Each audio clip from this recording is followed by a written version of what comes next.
hear what Laura's actually responding to? Well, it was a comment of me realizing like I've had all these story ideas and like, oh, this is like the start of a series, but I've never actually like finished a trilogy or finished a series or anything like that because I've been, trying to get published. So it's just always the first book, in the hope of more. So that's exciting to actually like finish a trilogy. Kelly, sorry. That's a note. So Kelly wants to get traditionally published first, and then she like has Kelly Wright for people who don't know. But she's on my channel all the time, and she's the co-creator and co-host of the Writers Podcast. So I forget that some people might not know. We got you.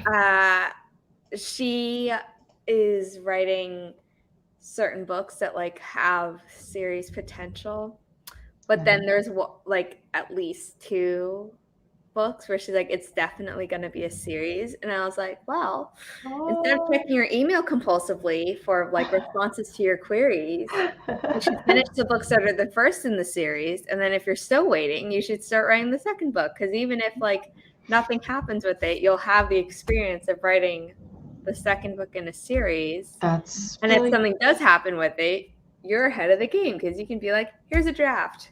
Yes. That's a really good point. That's kind of where I am right now because it's funny, like I before we went live, I was mentioning my nano project from last year, and like that one like kind of skyrocketed, took off, and that one has been like very standalone, and I actually plan on querying that one come the start of next year. But this like trilogy that I've been cooking up, I'm like, I don't exactly know what I intend to do with it, and I think I want it to just be a complete like package before I really figure that out, because right now I'm just like, it exists to be a story that I'm writing, and it's really like making me like go into like uncomfortable zones of like I've never done the full series thing. And so now that I'm like having that experience of having like multiple books and then like having characters being thrown into like multiple situations and multiple arc lines, it's been and having to be consistent across multiple books, that's something I think everyone should learn. Like even if people are like, oh, I'm never gonna write a series, I feel like if you've written a series, then it's easier to keep track of plot lines in a single book, like if that makes sense. Of course, there's the like reverse thing where someone's like, oh no, I don't have enough space in a single book to do everything now that I'm used to writing series. But yeah. Yes. And this one has much more of an ensemble cast. It's more of like an epic fantasy. And so I'm getting lots of great experience of figuring out how to wrap up a lot of like series arc lines too. And like being like, oh, I kind of didn't give closure to the side character because I knew there's more in store for them for book 2 and book 3. But it's like, oh, at the end of book 3, they're going to have that closure. We haven't done intros yet. We are still waiting for Shay, but I don't want to wait too long on starting the first sprint. So why don't we do, excuse me, doing too much all at once, as we all saw. Why don't you start, Holly, and then Laura, and then Zarina, and I will set up the first forest room while everyone's chatting. Okay, cool. Hi, everyone. My name is Holly. You can find me as Write Holly Davis across the interwebs. I'm a young adult and middle grade fantasy writer, hoping to be traditionally published. And today I am going to be working on my nano project. I'm a nano rebel, editing the 3rd draft of my nano novel from last year. So I'm currently 15K in, but I've got like 62K, so I've got a ways to go. Got this. Thank you. Hi, everyone. My name is Laura. I also write under the name LP Savage, or also you can find me on all the socials as Newbie to Novelist and newbietonovelist.com, where I release writerly content weekly and have a monthly newsletter. I am also a YA and young adult and new adult fantasy writer, currently working on my NaNoWriMo project with the goal of hopefully hitting my 25K word mark today, because I think that's where we are. We're about halfway in. So yeah, it's going to be book 3 of my fantasy trilogy that I'm working on. It's my first full series that I'm writing. Exciting. Hello, everybody. My name is Zarina, and I am a contemporary YA author and poet, and I've self-published 5 books under my name, and this year I've been rapid releasing a series of short romance novellas under the pen name Diana Vale, and that is what I'm going to be working on today. So I have 3 series: the Kirk University series, which is heterosexual couples, the Kirk Gal series, which is lesbian couples, and the Kirk Guy series, which is MM couples. And I'm currently on my 3rd MM romance, and I'm 21,000 words in. So yeah, I have really been powering through it the past few days because it's due to come out at the end of the month. So yeah. I think I just found you on Amazon. Well, my romance is under Diana Vale. So yeah, if you look at Diana Kirk Vale, Kirk University. University. I'm seeing everything. So I will be sharing that link. And once the stream is over, when I can edit the description again, I will be adding that underneath your links, Zarina, so people can. You have someone interested, Zarina. Yeah, my voice is back to normal. I had a really bad throat problem last week. I literally was talking like this, like I couldn't talk properly, and then my voice kind of sounded really husky, and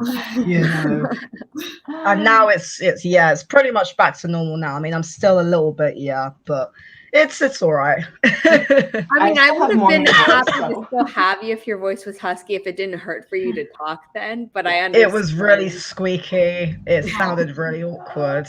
Yeah. I actually ended up seeing a friend that day, and every time I was talking, I had to repeat myself. Oh, no. But it was all right. It's fine. A few weeks ago, I had a really bad cold for 2 weeks. I'd gotten it from my little cousin after babysitting him, and my mom was like, "Yeah, this is the normal degree of getting a cold from a kid." And I was like, "I've never gotten a cold from a kid. I don't like this type of cold."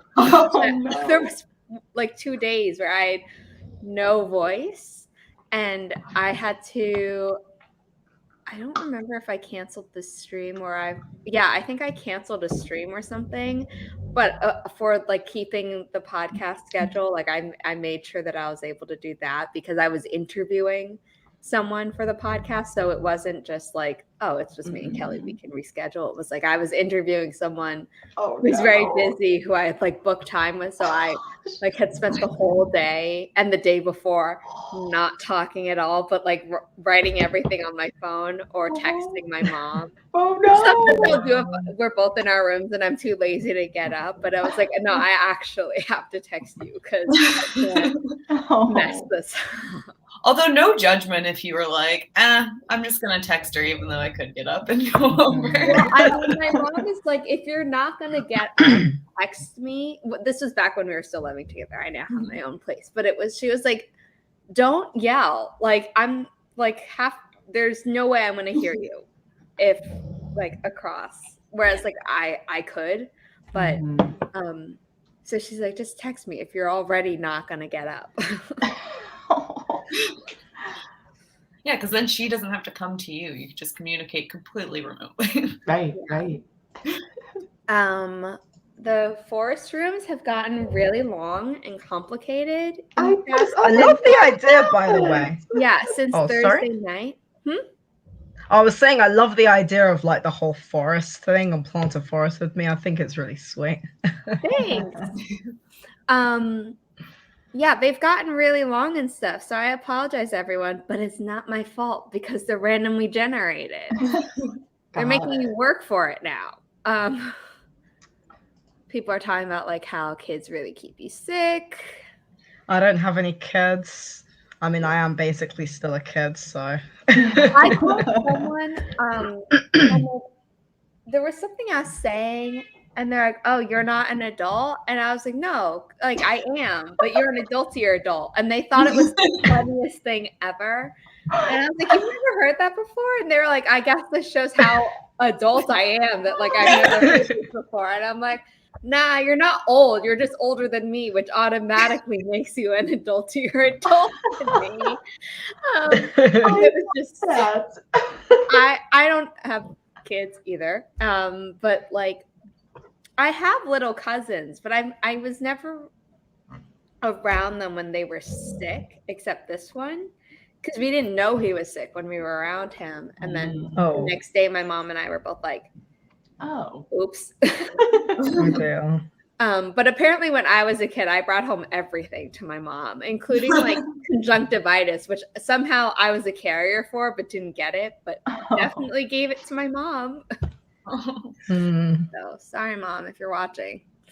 I didn't really get sick that much as a kid, to be honest. I mean, one thing I used to sneeze quite a lot. I think I still get that now. Like, I think I'm just very, very sensitive to dust, and I get hay fever every summer. Like, between March and September, I literally have hay fever. It's terrible. Oh. I would be sick for like every Christmas as a kid, and it was the worst. Like, without fail, Yeah. like I would something like either just like a cold or a bug or something like would happen around the holidays, and just like, all right, here we are. I don't know if I got sick a lot as a kid, but I know that like I got a lot of ear infections and stuff like that. So even if I wasn't like, oh, I have a cold, there was probably almost always something wrong with me health-wise when I was a kid. Okay, we're going to start our first sprint, which is a warm-up. And when Shay arrives, she can do her intro once the sprint is over. But in 3, 2, 1, happy productivity, everyone.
Hello.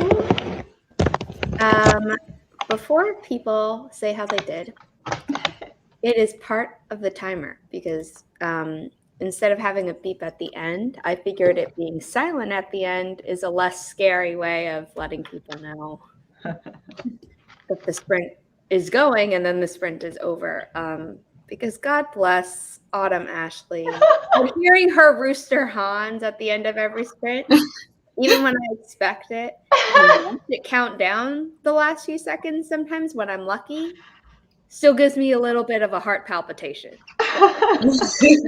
Some people like the keyboard sound because it makes them more productive. Other people, you can mute it if it bothers you, but at the very least, it's better than complete silence and then rooster sound. Right. Mine, when I started my sprints yesterday, someone's like, "Oh, is there any music?" I'm like, "No, I don't have music." I was like, "You have to make your own music." Can be quite nice, like lo-fi background music. I started putting that in my videos actually because it's very like calming. Yes. Do you guys prefer to write with or without music? Actually, I'm curious. Yeah, music. Some people like to write with the music. Typing. Like I like having some sort of background noise because then if like I am somewhere where there is going to be background noise, like at a cafe or people are loud in the house, like I'm not going to be like thrown off because I'm used to already hearing something. So I'm like 75 to 80% of the time I probably have music playing, and I'm the person that makes curated playlists for my books. Nice. So I have like one that's very like action adventure-y, like film scores and like other things for my fantasy novel. I don't listen to music while I'm writing because the music that I like has lyrics. And even if I'm listening to like instrumental music from like a movie or a ballet, then my brain is thinking of those scenes. So what I do is, as someone who knows NCIS by heart, like I'll have that on Netflix, like in a tab, playing. And for some reason that I don't accidentally write into my story, but I would definitely accidentally write in the lyrics of a song that like I know just as well. So I have to listen to music when I'm like commuting to class or something, or if I'm not writing, but I can't do it while I'm writing.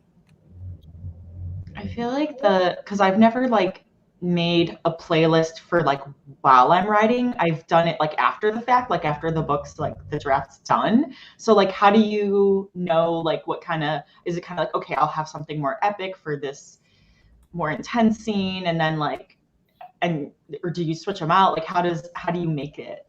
Honestly, I've just started like collecting like songs that are like kind of either tied to themes in the book or then obviously like the moods for like this fantasy one has a lot of like either like actual like film scores for like fantasy or like there's a large music genre that I discovered by making these playlists that are like just like cinematic pop or like cinematic stylings of it. I'm like, oh, I can just dig and listen to this song or like listen to this music all the time.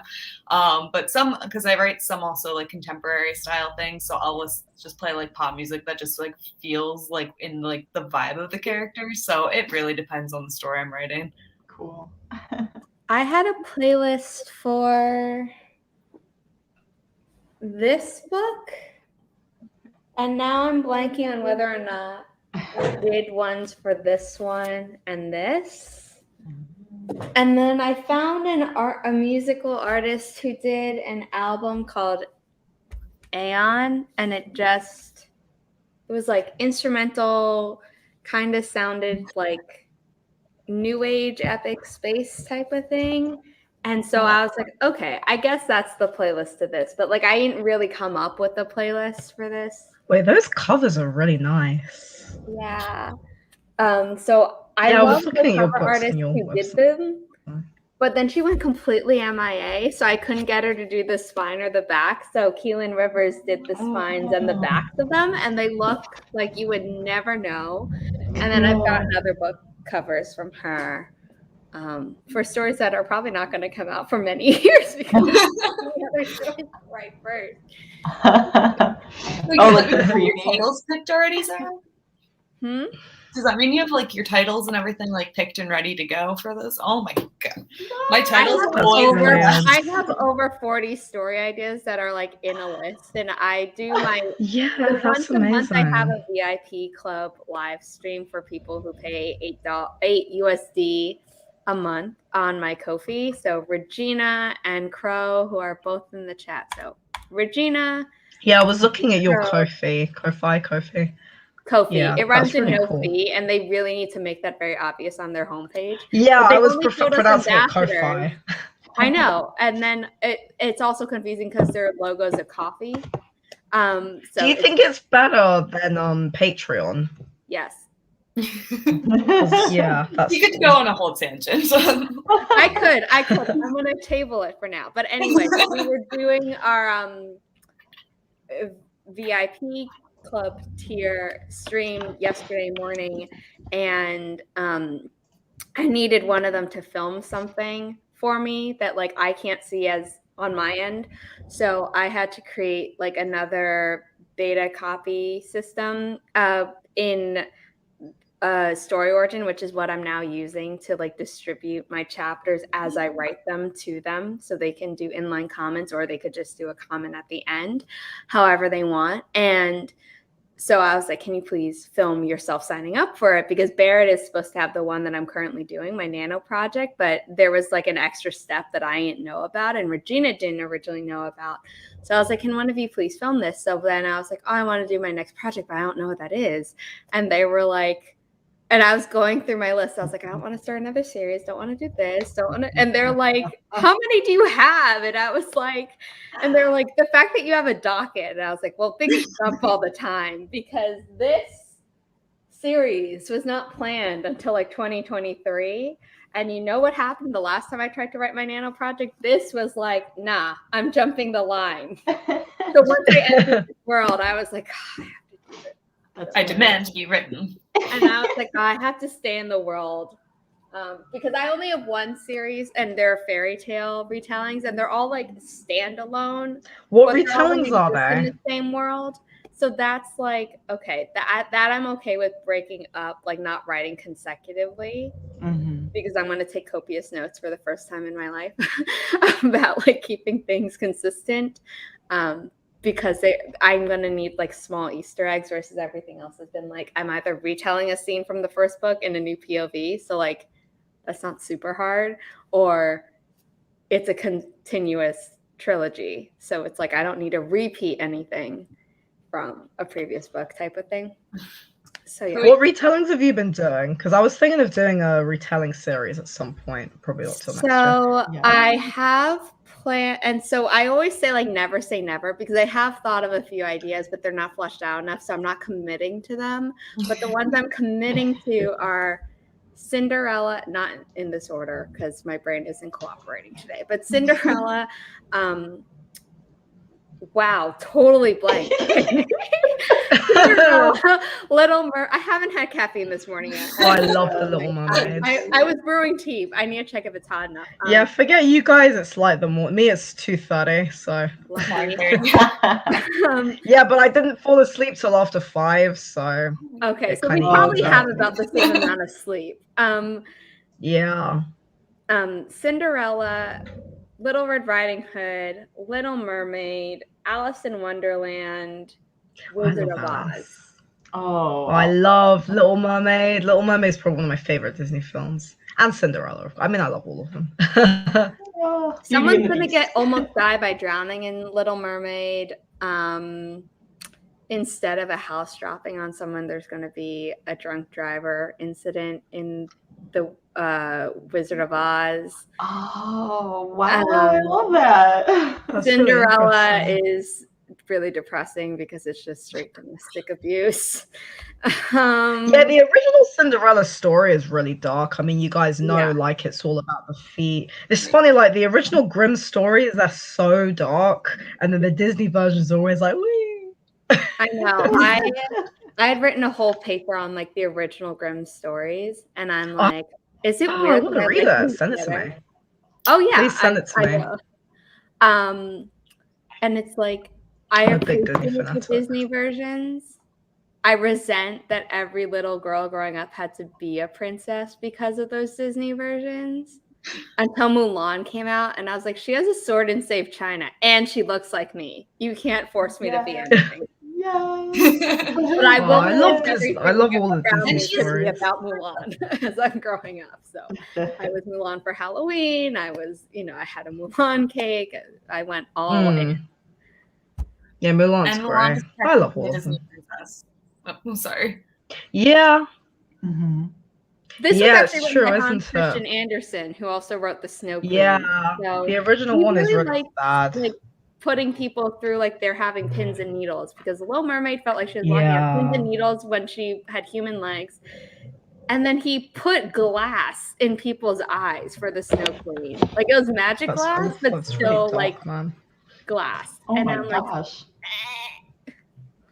So it's funny that we were talking about like twists on the tales that Disney did. So previously worked for the company anyway, but You worked for magical Disney. I day. did work for Disney. Oh, sick!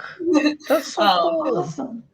But originally especially with Frozen, which is sadly still one of my favorite of the Disney movies. Music man. Why sadly? It was amazing. Yeah, Frozen's I great. love Frozen. I feel like Look you at could this take really it. overhyped. I'm in the minority. And I'm just like, it was so good though. I'm in the minority who likes Tangled better because I think it is a better I love Yeah. Tangled. story.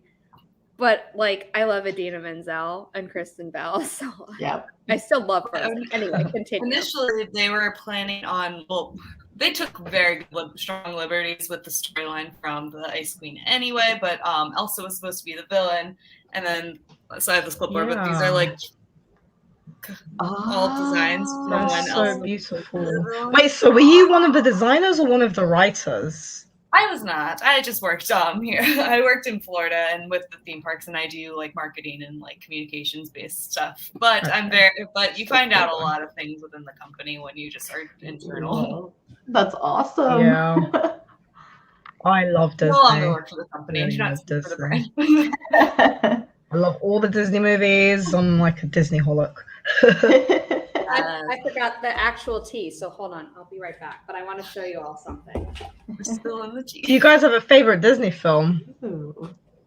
Yeah, Tangled and Beauty and the Beast was like, I watched that when I was 6, and then it was like my favorite one. But then Tangled also has a place in my heart, and that's where my work in progress is of a retelling of Tangled. So nice. I love it.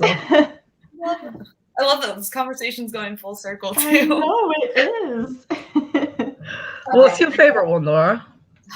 I love Frozen and like the Frozen verse that was made. I also recently love the newer movies, Moana. I love. Yeah, Moana's amazing. Moana's amazing.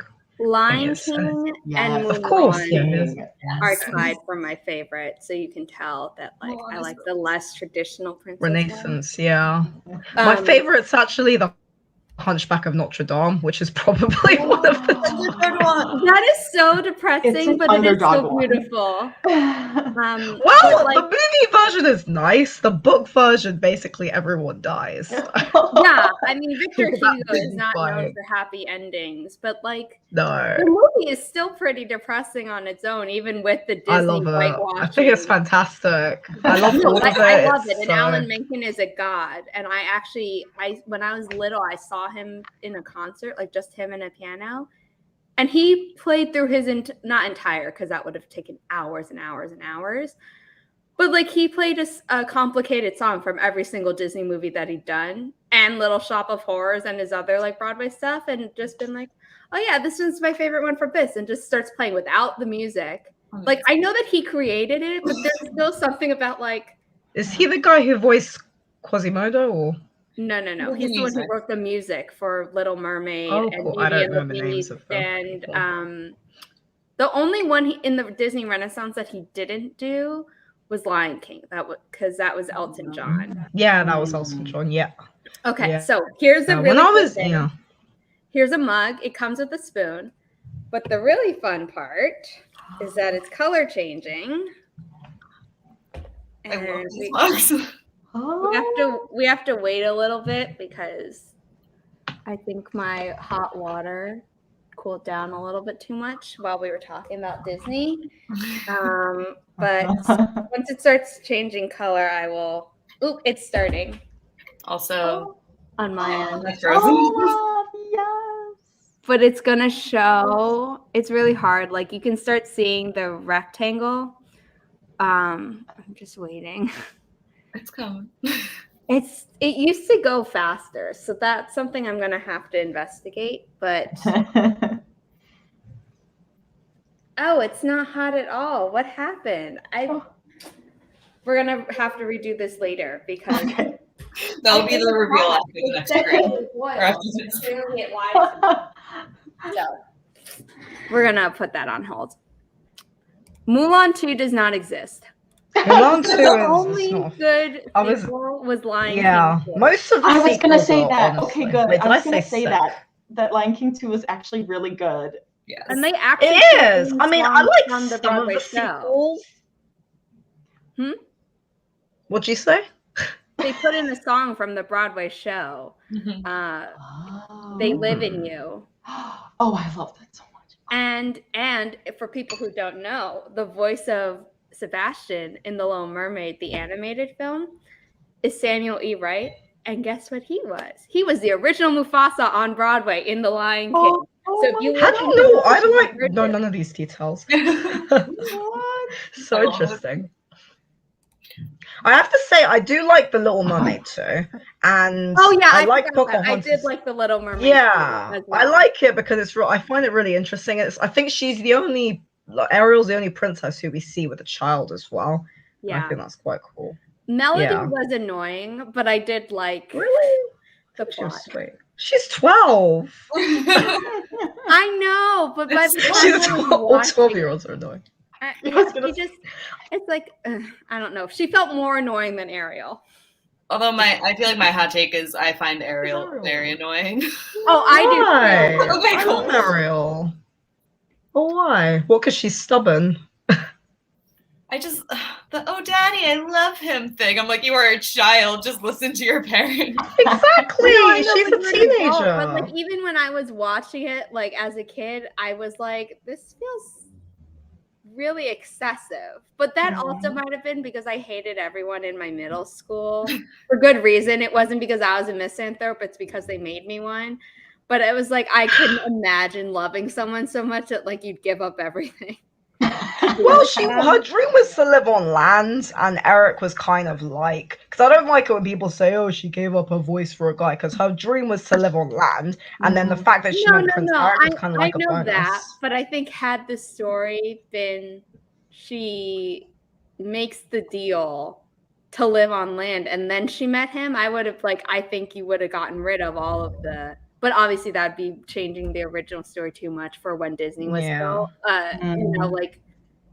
was it his nephew at the time? I don't remember. But it's like now they're making more departures from the story, like as with Frozen and things like that. But it's just, yeah, I was like, I don't know about this one. Like with Cinderella, it's like, yeah, quite nice symbolic. Leave that behind. Oh, I love Cinderella. I mean, Cinderella is quite interesting because it's basically the story of like overcoming a really tough household situation, like overcoming household abuse, and then like, yeah. I don't know. I think a lot of modern critiques of Disney, I think that people don't really see about the kind of the heart and the kind of where it's coming from. I don't know. No, I agree. Like with Cinderella, that came out in like 1951, and like Snow White came out in 1937. So just like these movies are so old now, especially it's like, yeah, and for a good reason. Like just kind of like our outlooks on things and like things in the world have changed so drastically, where we can like look at the piece, but like there is still a thread line of the story where. Annie, you were saying it's like the heart is still there, but some details are not always aged well. I was I promise we're all gonna sprint soon, and I'm gonna put this there so I actually have to follow through on that.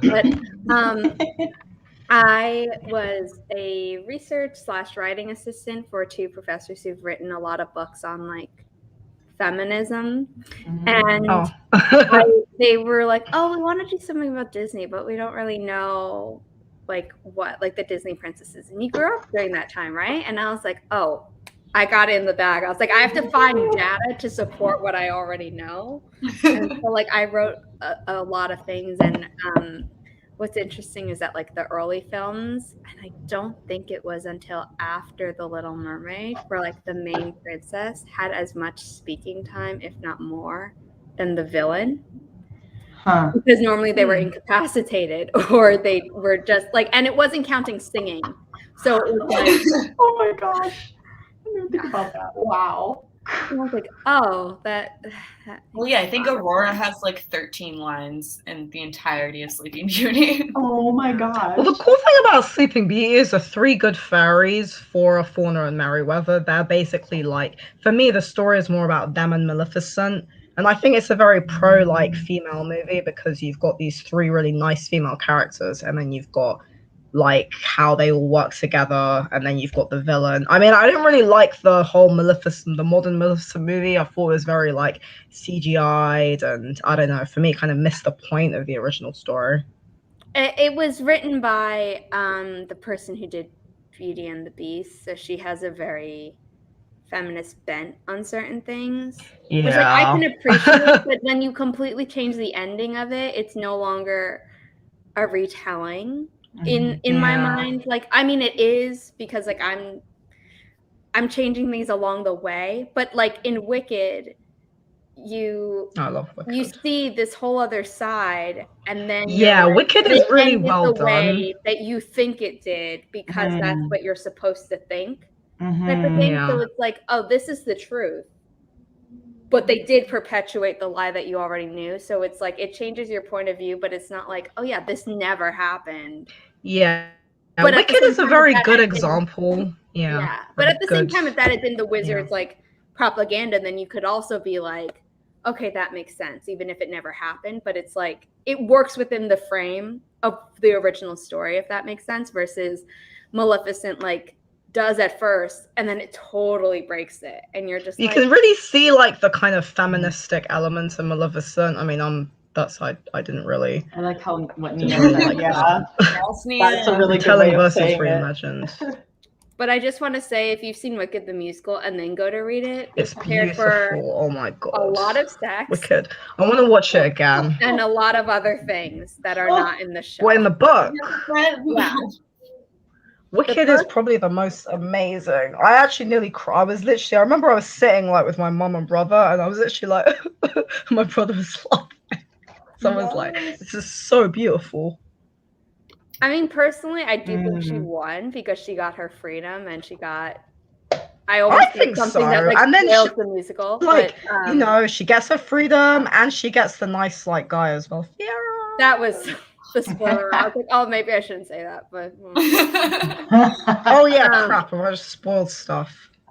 Oops, I won't remember. I mean, it's been out for a while. The musical itself celebrates. Yeah, spoiler alert: Titanic, the ship sinks. That's history. Like that's there are times where I'm like, it's history. If you don't know that, why'd you spoil it? Well, Yeah. oh wait, Spoiler alert: World War II. Hitler is the bad guy.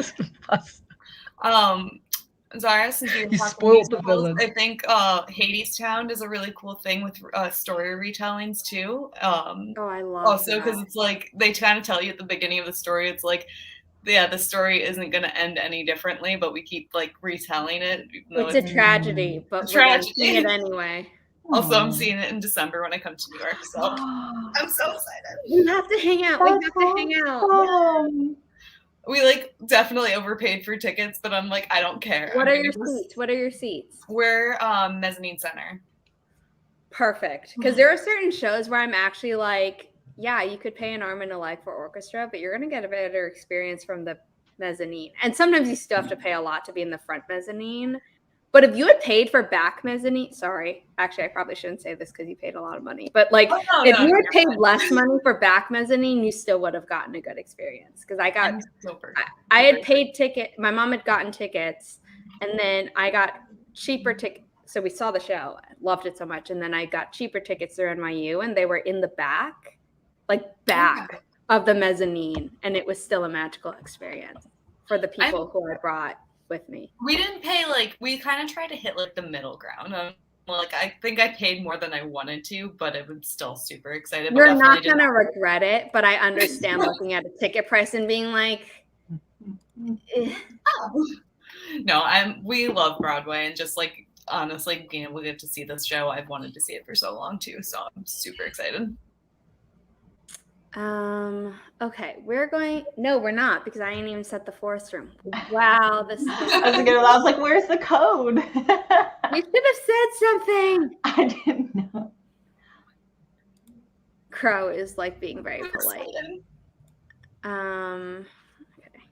Okay. This is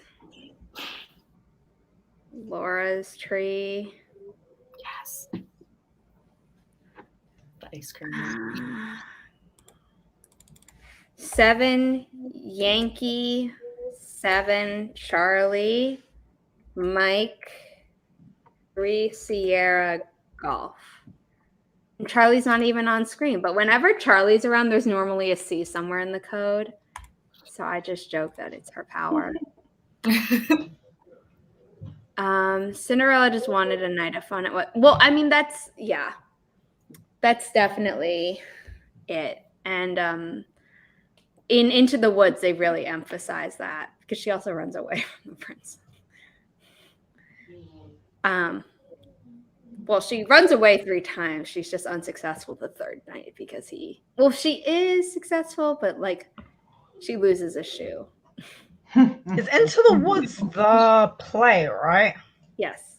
But what's really funny is that the reason Stephen Sondheim and James Lapine, almost said Jason, that's false.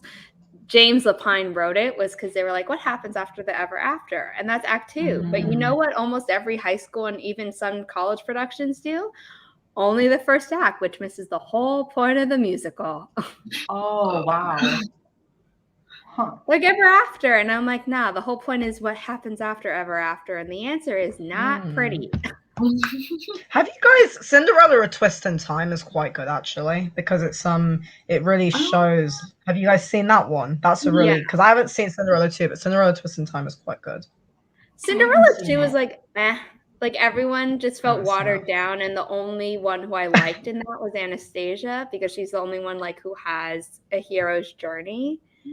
And the prince has more of a personality in that one, so that was funny. But like the 3rd one, I think, was the best story after the first one, because the first one's just like a classic, like you're not gonna. Yeah, it's lovely. But the original Snow White simple. ends with her inviting her mom, the queen, because I don't think that because a lot of them where it's like, oh, it's a stepmother, like in the original versions, it's like, nah, it's like birth mom who wants to kill their child, and Disney was like, we're not going to do that. But anyway, invites the queen to her wedding and forces her to put on iron hot shoes that have been in a fire and dance until she falls down. It's true. And you're like, Cinderella. No, Snow White, my bad. But you're like, Snow White? Really? Yeah, it's mad. She's not so nice after all. They did, okay, Charlie, yes. They had done a showing of The Little Mermaid taking out part of your world. And the reaction to it versus the screenings. Oh, okay. So what it was is that they had been doing all the work, and people involved in the movie obviously knew that the song existed.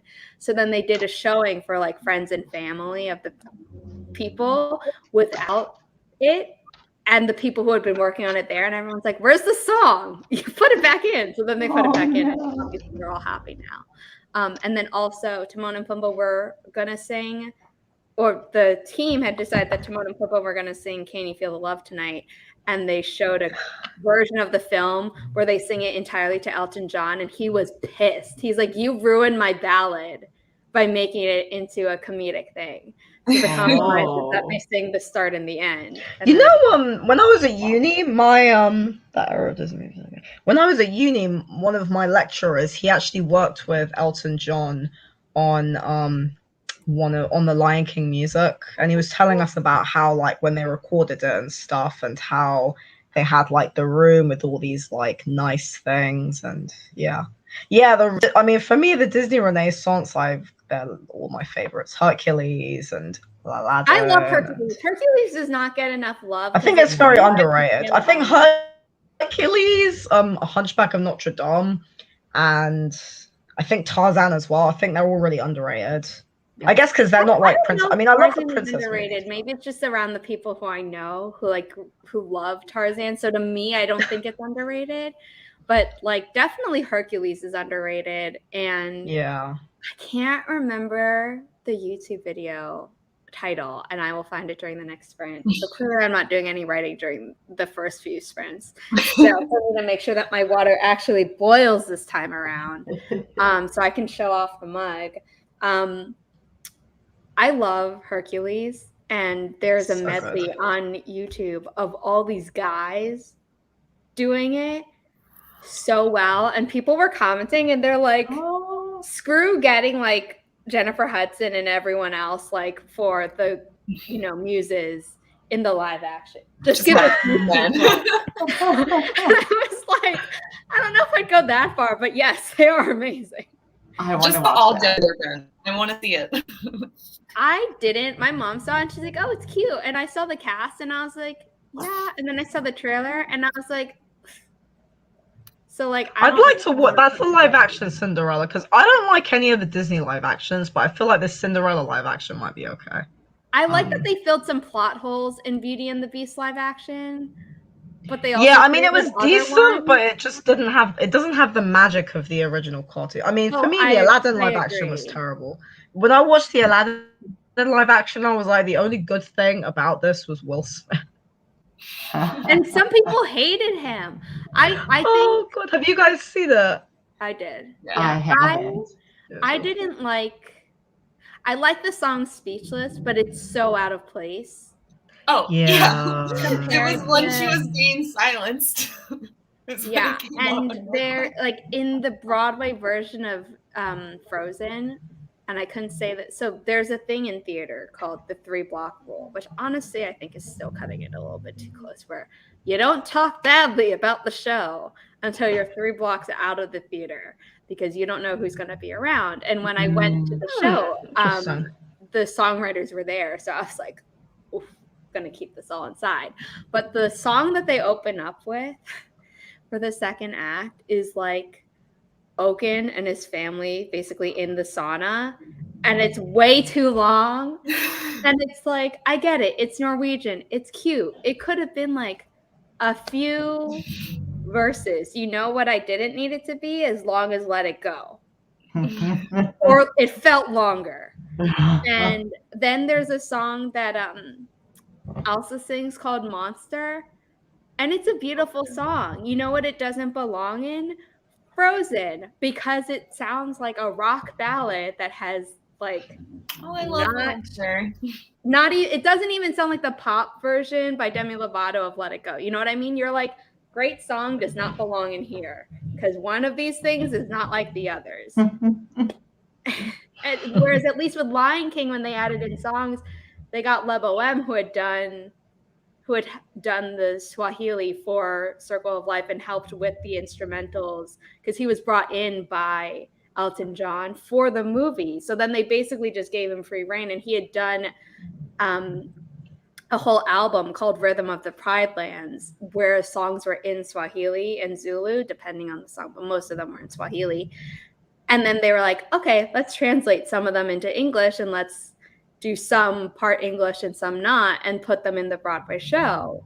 And so like it felt cohesive because it was the same team and it made sense. Whereas in other ones, it's like, yeah, you have the same team, but they completely changed the sound to make it like more fit for Broadway. And I'm like, they did that with the Aladdin music. I mean, they add songs for all of the Disney on Broadway ones, but I feel like they added Human again to like Beauty and the Beast. Like it made sense. And then they added I love that special edition of like, Beauty and the Beast. And they also added the Morning Report as an extra to the Lion King special edition. I forgot about that one.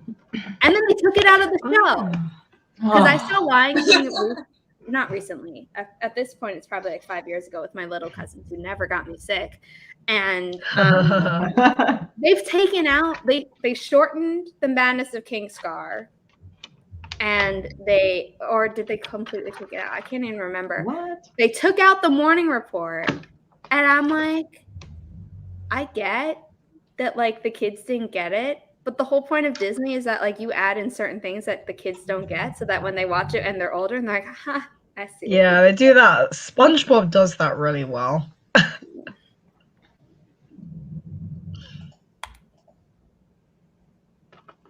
Just a quick question. When are we starting the next sprint? Yeah. People are in the room, so we're going to start now. I'm sorry. I can talk about, no, wrong thing. I can talk about Disney for forever. Honestly, I feel like this could be I almost want to like really chat to you more about this because it's so interesting. I really want to read your paper as well. We should do a Disney stream the same way that we did a musical theater stream, but we also need to do another musical theater stream. Yes. Then I'll turn into a Disney musical theater stream. I mean, Disney on Broadway is an empire on its own, and it has every right to be. So, Beauty and the Beast is coming back to Broadway, supposedly. There are rumors. Oh, fun. But they're going to make it more like the movie, which I'm not excited for. Because as much as I like Nevermore, the song that he sang in the Broadway version has more emotion. Okay. In 3, 2, 1. Happy productivity, everyone. Sorry it took so long.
Now it's working because the water's actually hot.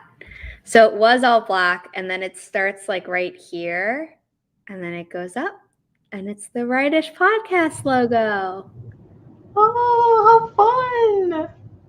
It's not for sale yet. Kelly's making me wait until the new year because she's like, you're in grad school. You don't need to worry about having to ship out mugs.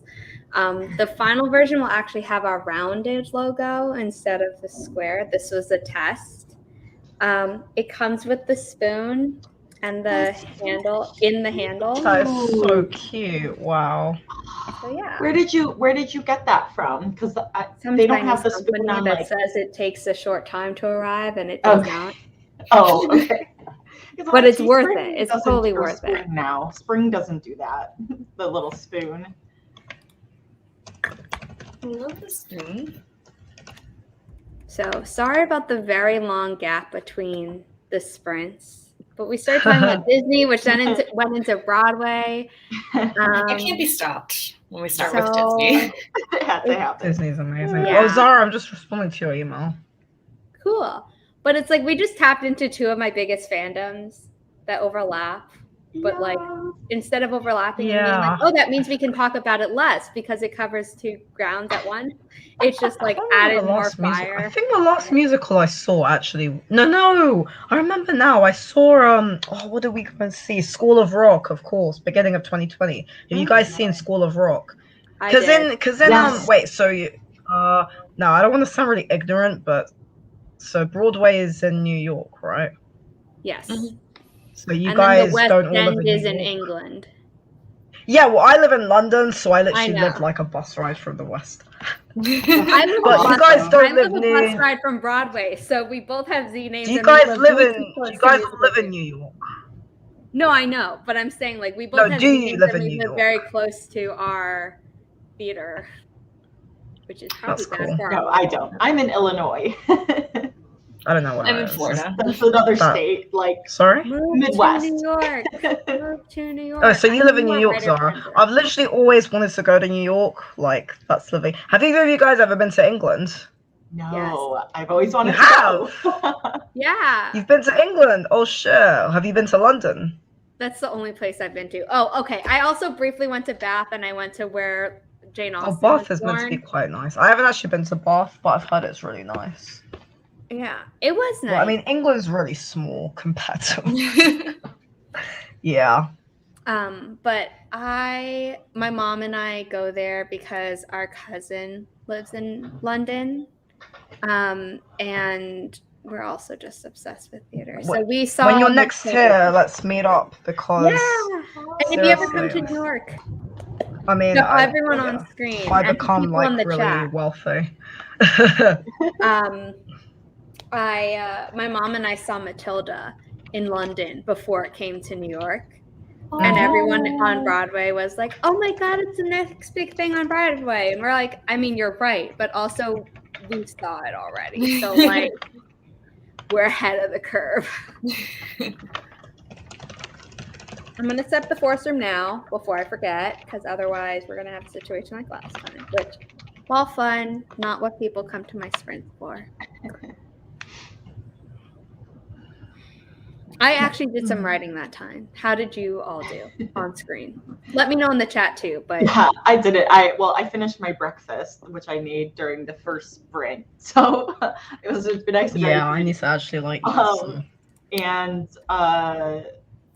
and I watched the Hercules medley, which was so good. It was well worth it. Oh my goodness! Definitely I was just like, that. this is here. I have to do it. I mean, you saw me bopping around, so like, it was incredible. It was probably a VHS given the time period, but you know, like those ones where like they compiled all the biggest like hits from the movies, the musical numbers, and they had like the sing along text. Yes. So I would I don't remember if it was one or if there were two different ones, but I loved when they did Zero to Hero. And I won't say I'm in love, but also, you know, like Under the Sea and Reflection. Oh. That Did would I be not know that you can do? I just found out you can see the YouTube comments because I've been looking at them on my phone, but you can see them on the Side. StreamYard thingy as well. Yeah. But you can't type on the thingy, can you? No, you have to not open as up a in guest. the YouTube. yeah. What Learning Brittany, so I always much. forget about this, but author Brittany Wang skip has down this to trick where she, if you go to the YouTube video, and then it says the chat, but there's the 3 dots on the upper right-hand corner. I've done that before. Like pop out chat. And then you can kind of overlay that over the StreamYard chat. And so then you can actually type. But I always forget about that and just have both open. Right. What did I do during this sprint? I got to about 550 words. Wow, that's good. That's really good. I did not. I did like 100. Yeah. But now I did really like want to watch the 100 Hercules video. Now I want to watch Hercules. I want to watch Hercules after this stream. Streaming live. Yeah. I have two of my good friends, This is like on they YouTube, always I come get over being and we really just bad. watch Disney films. Yeah, Disney Plus is so good. Well, I'm actually having two of my friends over on because last time they came over we watched Atlantis and then we watched the sequel to Atlantis. Oh, Atlantis! I'd never seen it. It was so good. The that second one is one so definitely underrated. Yes, no, and before that we watched Treasure Planet, which was also underrated. And you know the guys who made Treasure Planet, so it's the same people who made, I think, who directed Beauty and the Beast, Hercules. I don't know if Beauty, but Aladdin, Hercules, and I think Little Mermaid. And they wanted to do Treasure Planet for 17 years, and they finally got to do it. Can you imagine wanting to do something for so long? They had to keep making. They had to keep proving that they could make hits. It's literally. I keep forgetting his name, but the guy who wound up going over to Pixar, and he basically ran Disney during. Thank you. He ran Disney with like an iron fist, which made him a lot of enemies, but also turned out a lot of good stuff. So, yeah. And then he burned like so many bridges when he went over to make DreamWorks. Oh no! It's a very fascinating period of Disney history to look into. I like finding all these details. Like the Super Carlin brothers made a video about like DreamWorks versus Disney and like how they were racing to get films into theaters. So like Ants versus Bugs Life and shoot, there was another one that was like really similar and they. I mean, DreamWorks just it's the whole DreamWorks versus thingy-bobby. To be honest, though, when Shrek came out, it was like, when did Shrek come out? What year did it actually come out? 2001. I was 4. I know way too much about animated films, and it's just coming. Oh, this hurts my heart. That was 20 years ago. Yep. Yeah, I was 4 when Shrek came out. I love Shrek though. Shrek is so good. I was also 4 when Shrek came out. Oh, we're the same age. That's nice. High five. That's fun. And I was 14. Yeah. DreamWorks just killing it. Yeah. I also loved Sinbad. I've not seen it, you know. I've actually not seen Sinbad. What? Brad Pitt, Catherine Zeta-Jones, Michelle Pfeiffer, good animation, a lot of action, way too many adult jokes in there. Oh, and then who is the guy who voiced the prince? I found out later that he's in My daughter was 11, 12 when Shrek came out. Wow, so I am younger. Well, we are both younger than your daughter. That's really That's awesome. Hey, you were alive when Shrek came out. There you go. There you go. Yeah, I was also alive when 9/11 happened. Yeah, I was too. Because 2001, it's the same year. That was really dark. But I have a very inappropriate sense of humor. I think I was a senior in high school or a junior in high school when my history teacher, like, we had our moment of silence for it, and I had history first that day or something, and our history teacher was like, "Oh yeah, so this is the first year that it's being taught as history to like I think that he said like middle schoolers or freshmen or something. It was like not far enough away that I was thinking that like, oh, that makes sense, but it was like just shocking to be like, oh yeah." Gosh. That's crazy. I really liked Taylor Swift's first album, but I'm not really like her. She's kind of boring now. I mean, I liked Fearless, but she already became like, whatchamacallit, overly poppy. I don't know. Like I Lively like is like a Fearless. female celeb crush, so I might be watching them. Sorry? I liked Fearless. What did you say she's your female crush? I liked Lively Fearless. is. I liked I don't know who that is. Speak Now, and I liked. I know the name Blake Lively, but I don't know what she looks like. She was the blonde girl in Gossip Girl. She was also the blonde one in A Simple Favor. She was also in Age of Adeline. Very beautiful. Yeah. She's married to Ryan Reynolds. Not seen those. Yeah, no, it's just funny because whenever people talk about Taylor Swift, I just remember. I remember like I literally have the CD Fearless, and I used to listen to it all the time. Yeah. And I found it really inspiring because like she plays guitar and sings, and like where was it actually? It was in some other chat thing I was in. Someone was saying a lot of writers are like frustrated musicians, and I really related to that. And yeah, because I like play guitar and sing as well, and so yeah. Yeah, so I remember when I was little, and I remember like seeing Taylor Swift as like a really like inspirational, but I don't know. I don't really. Now she's just really interests me. Never heard of that. It's a good movie. If you think too much about the relationship, it's a little bit weird, but it is a good movie. Okay, so Joseph Fiennes, who's Ray Fiennes' brother, and he was in Handmaid's Tale as like Fred. He voiced the boring prince in Sinbad, Legend of the Seven Seas, and then Dennis Haysbert voices like the best character, who's the first mate, second in command. There we go. So it was a good movie. The voice acting's cool. People are in the forest room, so we're gonna start.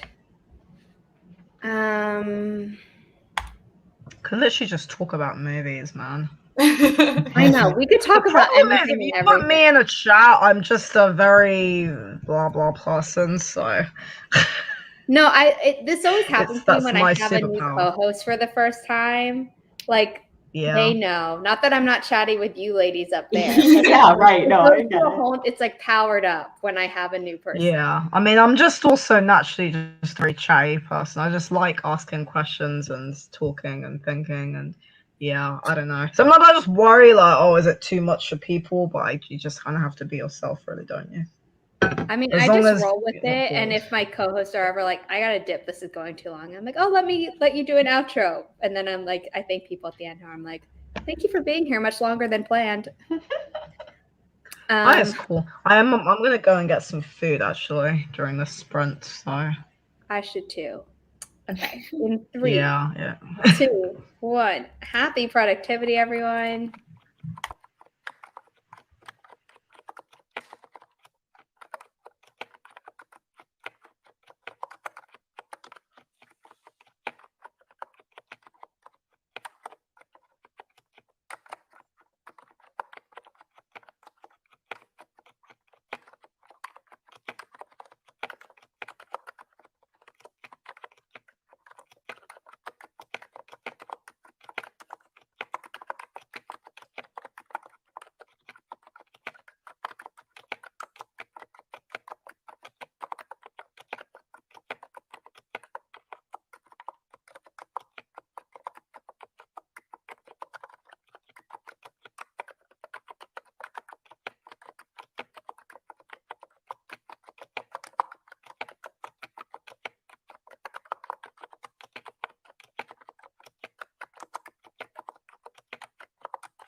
How'd you do? Gosh, that went by fast.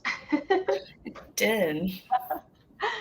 I actually switched gears a little bit because coming back from, I was on vacation the first week of Nano, so I have my vlog and I wasn't able to edit it because coming back to work was crazy. So I'm like, I need to edit that so I can have that up and not be like, here's week 1 vlog like the last week of Nano. So that's what I was working on. And I have like 43 minutes of footage that I know like half of it's like me just trying to get, situated and stuff. And so hopefully I'll be able to cut that down to a reasonable vlog amount. Cool. Very nice. I reached the 1,000 word mark for today. So Fantastic. That's brilliant. it's been going really quickly, I think, today, just because like I'm kind of writing like an action-y sequence where one of my characters is like fighting like this like sea monster thing, and I'm like, okay, this is at least like piquing my interest enough, and I'm definitely writing just to get like thoughts onto the paper right now because I'm like, this is so bad, but I'll go back and clean it up later. That's how you have to do it, Yeah.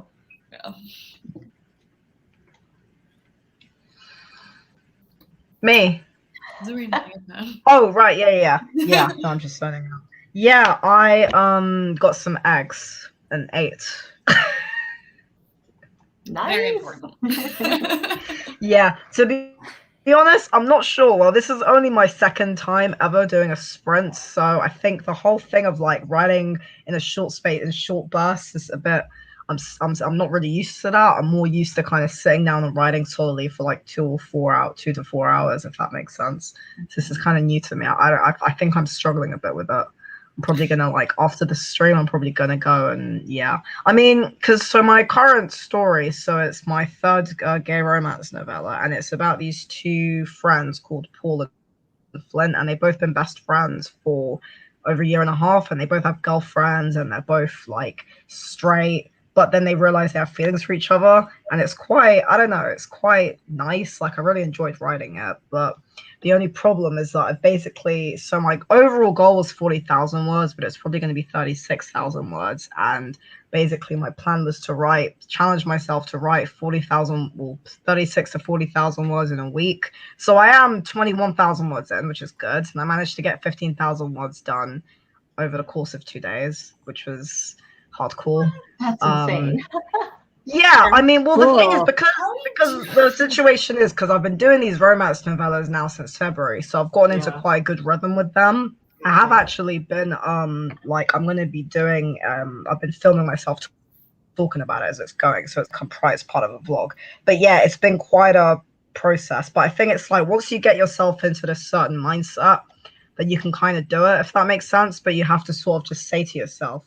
But no, I mean, like, so the first 2 days were good, and then today, well, today hopefully will be better, but the last 2 days I've been started to drop off a bit. But I mean, I want to get it finished by tomorrow, and then spend Tuesday, Wednesday, Thursday editing, and send to editor on Thursday or Friday. That's ambitious, but I so then, so I can then upload it, because I got to upload it. With KDP pre-orders, they have to be uploaded on 72 hours. So I've got to upload it 26th. And I mean, I know I'll get it done. I've told myself I'll get it done, so I'm going to get it done. It's just, and I think it's been stressing me because I didn't fall asleep till 5. And I I went to bed at like 1. I was, but I just, sometimes. I also went to bed at 1. Oh, 1 o'clock. Yeah. I mean, that to me is like normal, but falling asleep at 5 is not great. Going to bed at 1 when I have a stream at 9 wasn't ideal. Oh, no. I left it's less a social event at 11:45 because I thought like I'd get a ride home quickly, and I didn't get into the car until like 12:10, 12:15. Where were you? Were you at the club? I was downtown, and I don't know. like that late, there isn't a lot of traffic. It's not like around Broadway or in Midtown or the Upper East or the Upper West Side. It's like almost the tip of Manhattan. So there's more traffic like on the bridges between the boroughs and from New Jersey to New York. But it's like when you're down there past all the bridges, it's like the only car that's going there is if it's been called. And I did, and it still took forever. Aww. I did some writing.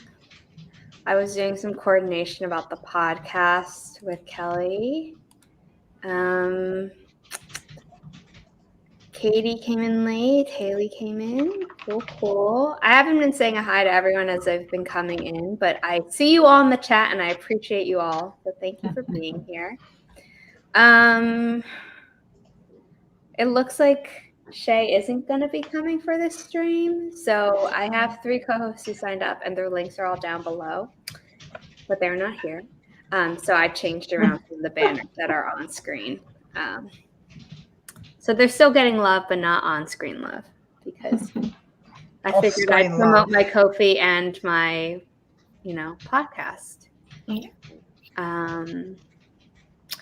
So I'm going to switch up the order again to do your tree, Zarina, before we do the second one that I picked. So, nope, that's the dog. You picked the cat. That was the doggo. I was buying a lot of like the 1,200 coin ones, so finally I've been chipping away at the 600 ones. So I can almost buy the cat and the doggo. I was like, I don't know why I didn't buy these first. I was trying to buy the most expensive ones. So no, I mean that's a legit plan. That's what I was buying the cheap ones when I didn't have a lot of coins because I knew that I was going to be using it like all the time anyway. But then, that was a reminder to post the teaser for the next Writish podcast episode because people who do $1 a month on the Writish podcast Ko-fi, which is linked here, they get the first 5 minutes, 72 hours early of every episode. But I guess we should start the sprint now, like the first time, like on a nice number, and then we can chat more. So in 3, 2, 1, happy Friday, everyone.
Before we do updates, I want to let people know that was our final 20-minute sprint, but we're going to do a 10-minute sprint. Sorry, Zarina, I know that's really going to like mess up your flow. Sprints aren't for everyone, and that's okay. But I say happy productivity because sometimes people like clean up their desk or they make themselves food or whatever. So it doesn't all have to be writing. Okay. Yeah. Or we edit YouTube videos. Yeah, it can be whatever. Or breakfast. I did breakfast for the first sprint and watching Hercules and stuff for the second. I also watched the other ones that you had posted while I was doing stuff, and those were also top tier. And I was making progress on my vlog. So I realized though, like the problem with vlogging is that like every like clip I have will have like a different like lighting and stuff. So I can't like just fix it. It's, I'm not like sitting in front of the camera and can fix it for the whole thing. I'm like, oh, now this is too loud. And so I'm changing like the lighting and the volume for like each clip, which is lots of fun. What do you use to edit your videos? I use Adobe Premiere Pro. That's what my husband used. So he used that and edited my videos and then showed me how. So that's what I'm comfortable using. Yeah. That's cool. But no, I agree, Holly. And Zarina, I've definitely have used sprints in very odd, eclectic ways. Where I think the last one I was on is like I did wedding planning one sprint and then laundry one sprint. Like, sometimes it is. But I actually went in today with my goal, and I'm super excited because I'm about 200 words shy. So my goal was to get to the 25K mark, and I'm less than. I'm at 2,400. 8:47 right now. Oh, yes. So I think I can do it in 10 minutes. So the next sprint, like, let's hope. Ooh, Fingers crossed. Do it. I've written, let's see, the whole stream I've written. Not a lot, I know that, but yeah, 492 words, not in my nano project. Yeah, I mean, to be honest, of my actual story, let's actually see how much I've written, because you can see on Scrivener, right? Not, I think, like, just shy of, 200 words. So, but what I was doing now was I was actually, which I'm probably going to do for the last sprint, is script a YouTube video, because I was thinking, because I don't know if you guys do this, but with my videos, I like to schedule them and like batch film and schedule. And I've been thinking about what video to end the year on. Oh yeah, actually, guys, I should actually announce this now. I'm doing a collab on my channel for AuthorTubers with less than 1,000 subscribers. And anyone, seriously, like, you're all invited. I've got so far, there's 7 people. So all you have to do is email me a short clip talking about why you love writing and why you love being a writer. Literally no more than 20 or 30 seconds. And what I'm going to do is splice it all together, and it's going to be so nice. I'll put there's a video where I talk about it. It's like a minute long.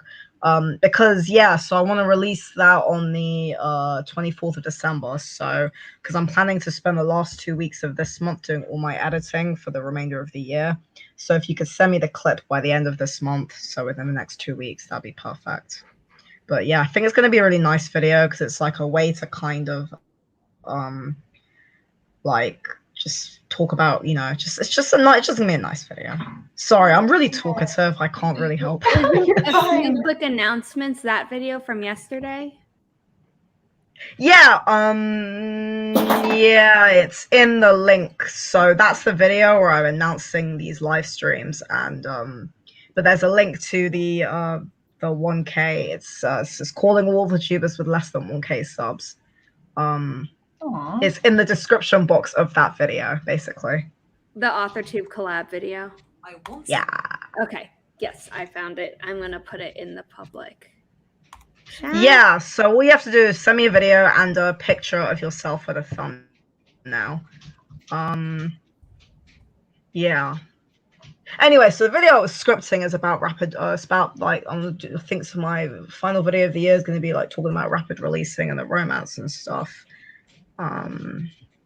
Yeah. I always tell myself I'm gonna batch it film, and I have before, but filming AuthorTube videos normally falls to the bottom of my to-do list because there's school,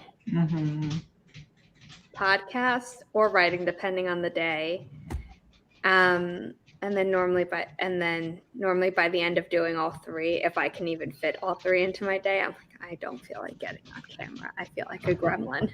Yeah, that's a lot, to be honest. What are you studying? I think I saw it on your website, but I can't remember. You studying English? I'm studying publishing, so the business of publishing in a master's program. But I was an English major undergrad.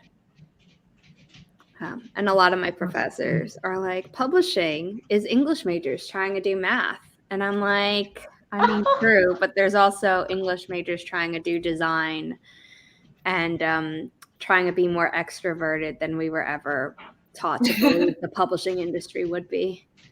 I didn't know you could do a master's in publishing. That's kind of cool. So there's a program at NYU, which is the one I'm at. There's one at Columbia University. There's something in Canada. I have a friend that's doing the one in Canada. Cool. And those are the only ones I know of. That doesn't mean that other ones don't exist, but I know that it's like a pretty rare thing. Yeah. That's cool. I mean, what do you do? Like, you do about the business of publishing, or we take classes on intro to book publishing, intro to magazine publishing. We have to take 2 financial classes. Our final project, which I will be starting next-ish week, but not like officially until the new year in the new semester, is we have to come up with a publishing venture, including the financials and like the launch plan and probably beyond that. And, you know, like do the market research and everything, but then you can take classes that are more specific. I mean, you need to. Those are all the required ones. Oh, we're also required to take management and leadership in transitional times, which is like, okay, I have a nice teacher, but like as someone who's already had internships, it's kind of like I'm just sitting here listening to what I've already experienced, if that makes sense. But then I took advanced social media marketing practices. I'm taking publicity practices in publishing. I took a book marketing and sales class, which was mostly sales rather than marketing. But it was interesting to hear about how the publisher has to work with the sales department, and then the sales department has to basically convince booksellers at every different, like, it's not like Barnes and Noble is a conglomerate like we all think. It's like you have to convince the different booksellers at different Barnes and Nobles to buy copies of books, in addition to like indie booksellers, and convincing the Amazon rep for every big 5 publisher, like this is going to be big, please buy a lot of copies for this. But also like like they make a document, but they also make a slideshow, and we learned how to do that. And then I took a startup class, because I was like, it's going to help me with the final project. And we had to learn about like, this is the pitch. It should be 10 slides. This is what should be on them. And this is how not to do it, and things like that. So it's like a lot of different pieces. I also took an editing class, and then because I thought I wanted to be an editor, and then I realized I could not do this day in and day out all the time. And I realized I want to be a literary agent, like officially. Because I was going to ask what you actually want to actually do. So you want to be a literary agent. Yeah. And I thought that before going into the program, because my internship boss is the one who told me about the program. But then I was like, you know, I'm still on the fence. And I took an editing class. And I was like, I'm no longer on the fence. Because agents still have to do editing, but it's not like all they do. Like they do a lot Right. more. So I was like, Yeah, Right. that's awesome. thank you. Aw. I feel like I'm always repeating myself. So, I mean, that's nice to hear. No, not at all. Okay, let me set the final forest room. No, honestly, like I feel like I've known you were in the publishing like track and everything, but like kind of getting the breakdown of like what the actual like coursework was, I was like, oh, that's actually like really interesting to hear. Yeah. We do a lot of projects. There are a lot less papers than I thought were going to happen when I signed up for Millwordy. I was like, oh, I'll be writing papers left and right. And it's like, not really. Like you write 2 pages and half of the pages diagrams. And I'm like, oh, well, that's hard to count in Millwordy. I still did a lot during them, but nowhere near Your undergrad. Yeah. RP. Okay. The code is Tango, Niner, Romeo, Papa, Mike, Kilo, Sierra, Golf. Can I just ask, actually, what's the code thingy? What does that mean? It is in the forest room.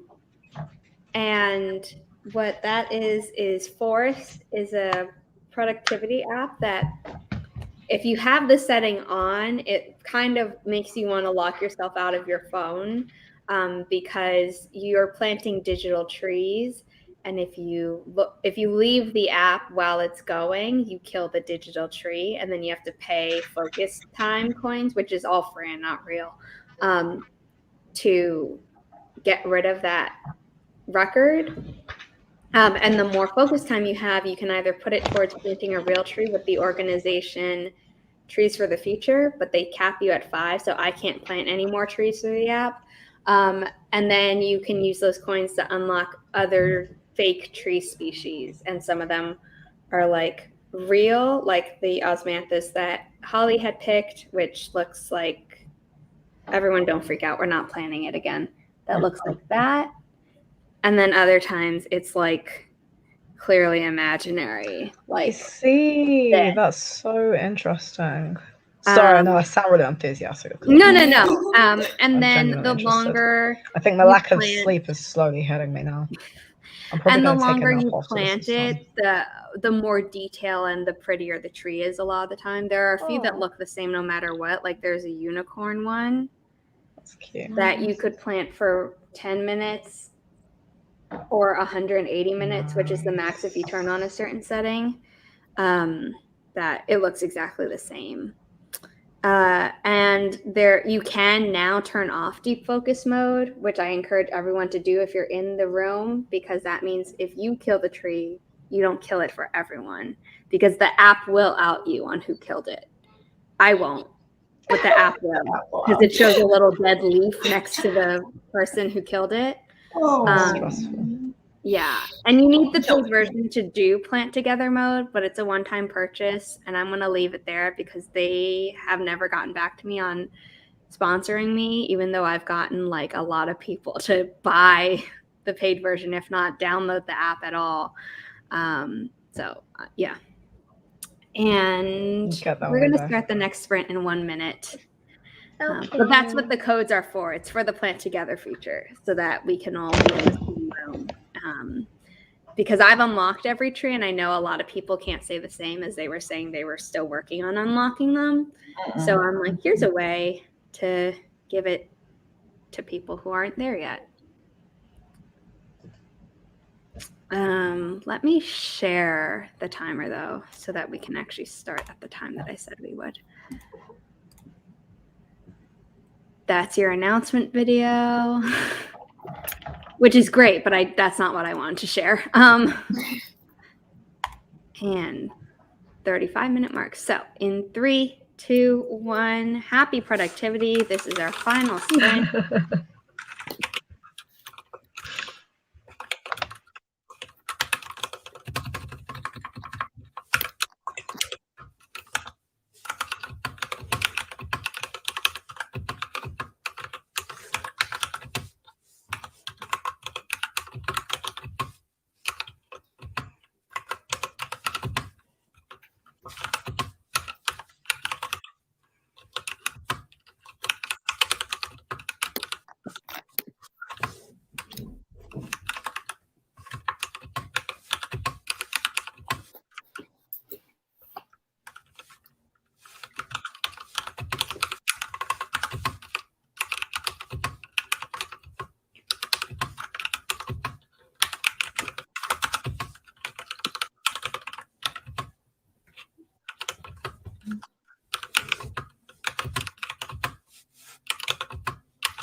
that was it.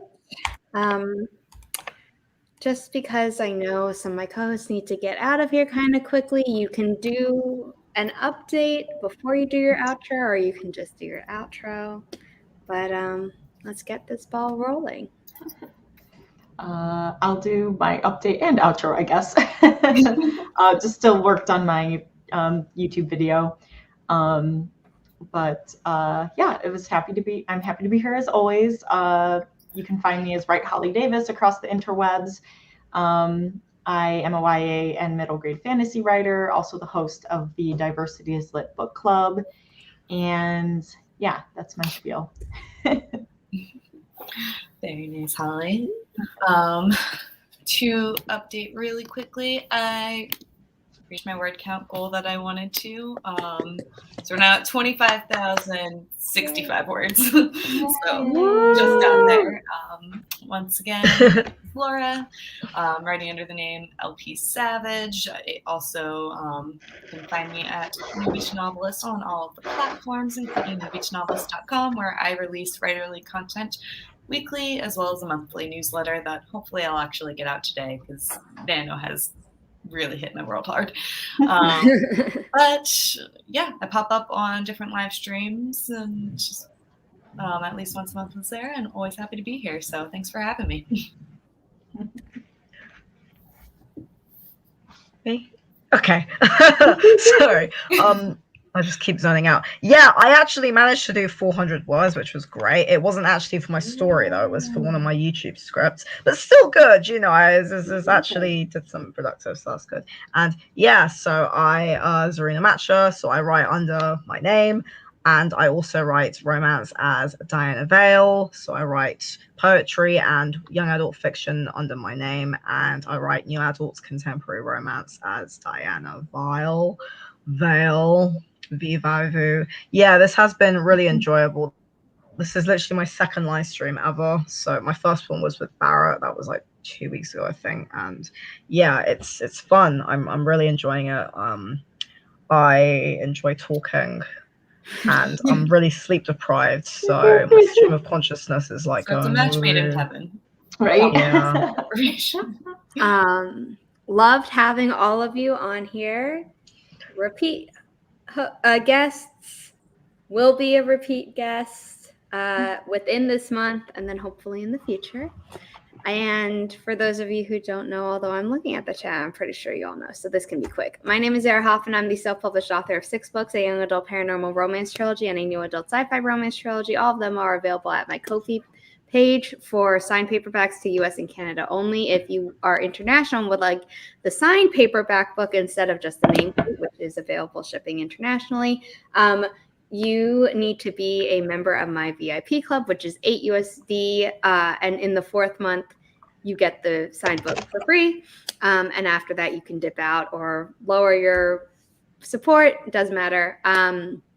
I am the co-creator and co-host of the Writish podcast, which is linked in the description down below, along with everyone else's links, people who are here and the people who are supposed to be here.